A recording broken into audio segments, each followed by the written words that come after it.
With the weather heating up here in the Bay Area in the last several weeks, the risk of wildfires sparking up is high, and fire officials are advising people to prepare for another scorching summer. Over the last couple of weeks, we've experienced red flag conditions in Northern California, especially over this last weekend and into Wednesday. We're also going to experience the continued low humidities, high winds, and high temperatures. A little early for this time of year, we normally start to see the fuel moistures about midsummer that we're experiencing right now. So the crews, we've upstaffed additional fire engine crews as we start to transition into peak staffing for CAL FIRE. We expect our folks to be out there doing defensible space. So we ask them to clear down 30 feet around their homes and an additional 70 feet beyond that in a fuel reduction zone. We also ask folks to make sure they're using the right equipment too. A lot of folks will go out there and cut dry grass with a mower.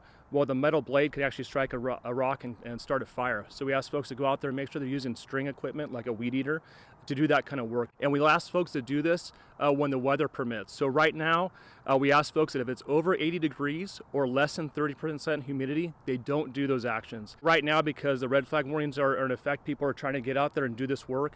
It's actually the wrong time to do it because they're more of a chance to start a fire right now. We want to make sure that folks are signed up for Alert SCC and other communications in the area that notify them when there's an emergency evacuation notification, and also follow CAL FIRE SCU on Twitter.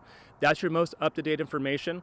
Our duty chiefs are constantly updating that. They're in constant communication with the incident commanders at scene, and that's your best place to get the most up-to-date information on fires that are happening in the CAL FIRE Santa Clara unit that covers 5 counties. The fire seasons that we've seen in the last 4 to 5 years are really extreme, and we're going to be evacuating more people more often because of this large fire growth that we've seen and really how rapid these fires are expanding just from initial incidents, and they're going very, very quickly.